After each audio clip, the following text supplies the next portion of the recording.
morning. Good morning, Mr. Dhwan. Good morning, Mr. Pinasha, Mr. Daya.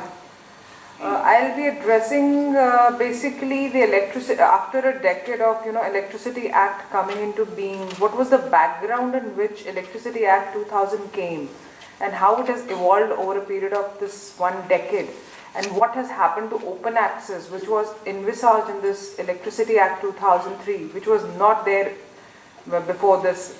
I'll be going through that. Prelude to the Electricity Act 2003 was the electricity generation and supply was governed by Indian Electricity Act 1910, Electricity Supply Act 1948, Electricity Regulatory Commissions Act 1998. Commissions Act was basically introduced to regulate the pricing, because the pricing was altogether dependent upon the government perspective earlier on, and the state electricity boards were facing a lot of losses. There was shortage of energy, there was deterioration in the performance of the state electricity boards over a period of time. Poor financial health of the state electricity boards was a big concern, and control of the state government was very much there. The unsustainable levels of cross subsidies was actually what led to ultimately this Electricity Act 2003 coming into being and consolidating the act, all the three acts relating to electricity in the country. Electricity Act 2003 envisages with the intention of promoting generation and competition so as to provide freedom of choice to the consumers, introduced the following features through the new act. The delicensing of the electricity generation, promotion of captive and independent generation was made through this act. Then introduction of power trading was done for the first time in India, which trading could take place through bilateral trading, that is through the trading licensees. And then there was a concept of trading exchange, power exchange introduced. Introduction of open access, which was the baseline for the power trading, was also made through this act. This open access was made in transmission and distribution. Open access in transmission, as we know, it is for efficient transmission of electricity. The country has been divided into 5 regions with interconnected transmission system with each region. The 5 regions are as northern, eastern, southern and western. Three-tier structure of the load dispatch centers has been evolved, at the national level, regional level and the state level. The load dispatch centers are to be operated by government company. Distribution open access, I think primarily we are more affected by this at the moment. Distribution licensee to develop and maintain an efficient and coordinated and economical distribution system in its area of supply. Duty to supply on request, which is there in the section 43 of the Electricity Act. Distribution licensees to provide non-discriminatory open access and act as a common carrier. This was subject to recovery of charges, which was like the surcharge, which was cross-subsidy surcharge, because as and when there was loss of consumer to the DISCOM, they were to be compensated by the consumer and payment of wheeling charges as fixed by the commission. Cross-subsidy surcharge, as such, we all know it's been determined in terms of the tariff policy of the country. Besides the wheeling charges is on the basis of the power which is being wheeled through the network of the distribution licensees. Now the question here is also, like the chairperson here said, that the retail business and the wire business, the cost of both has to be separated. Because on many occasions, the consumer is being burdened with the wheeling cost of in totality. It is being pro rata, being divided on the consumer, and the wheeling charges is very high. The cost of supply to a particular category has to be determined, which is not happening in most of the states. And that is the reason why the wheeling charges is very high in most of the states. The regulatory framework under the Act. The Central Electricity Commission is there.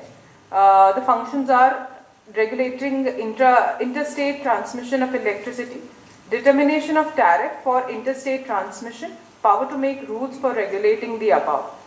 The state regulatory commissions are there. Some of the functions of the state regulatory commissions are regulating intrastate transmission of electricity, determination of tariff for intrastate, determination of dealing charges and surcharge, power to make rules for regulating the above.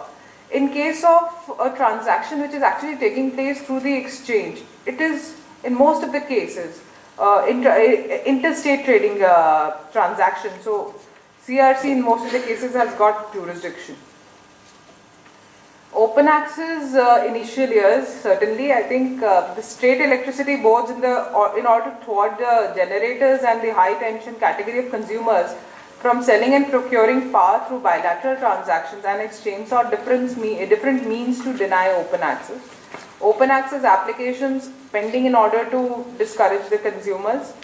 The consumers were denied open access stating technological constraints.